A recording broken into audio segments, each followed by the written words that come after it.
કોંગ્રેસ સમિતિ દ્વારા જમ્મુના પહેલગામમાં થયેલા આતંકી હુમલામાં જીવ ગુમાવનાર મૃતકોને શ્રદ્ધાંજલિ આપવામાં આવી હતી, જેમાં સુરત, દિલ્હી ગેટથી સરદાર પટેલની પ્રતિમા સુધી કેન્ડલ માર્ચ યોજી મૃતકોને શ્રદ્ધાંજલિ આપવામાં આવી હતી. વધુમાં જણાવ્યું હતું કે આ ઘટનાને અમે કડક શબ્દોમાં વખોડીએ છીએ અને મૃતકને શ્રદ્ધાંજલિ અર્પીએ છીએ. ઉપરાંત મૃતકોના પરિવારજનોને અમે સાંત્વના પાઠવીએ છીએ. આવા આતંકી કૃત્ય કરનાર કોઈ પણ હોય તેને પકડી કડકમાં કડક પગલાં લેવામાં આવે તેવી અમારી માંગ છે. 2 દિવસ પહેલાં કાશ્મીરમાં જે આતંકવાદી હુમલો કરવામાં આવેલો હતો, એમાં જે લોકો મૃત્યુ પામ્યા છે તેઓની આત્માને શાંતિ મળે અને એમાં ભગવતી તેઓના પરિવાર પર આવી પડેલ દુઃખ સહન કરવાની શક્તિ આપે, એ માટે આજે સુરત શહેર જિલ્લા કોંગ્રેસ સમિતિના નેજા હેઠળ દિલ્હી ગેટથી સ્ટેશન સરદારની પ્રતિમા સુધી એક મૌન રેલીનું આયોજન કરવામાં આવેલું હતું.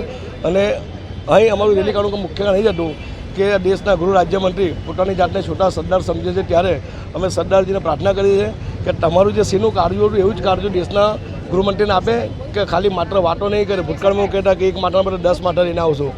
2 દિવસ પહેલાં જ આતંકવાદી હુમલામાં 28 જેવા લોકોનું મૃત્યુ થયા છે, તો તમે 280 આતંકવાદીના માથે ક્યારે લાવશો? એ આ દેશની જનતા પ્રશ્ન કરે છે.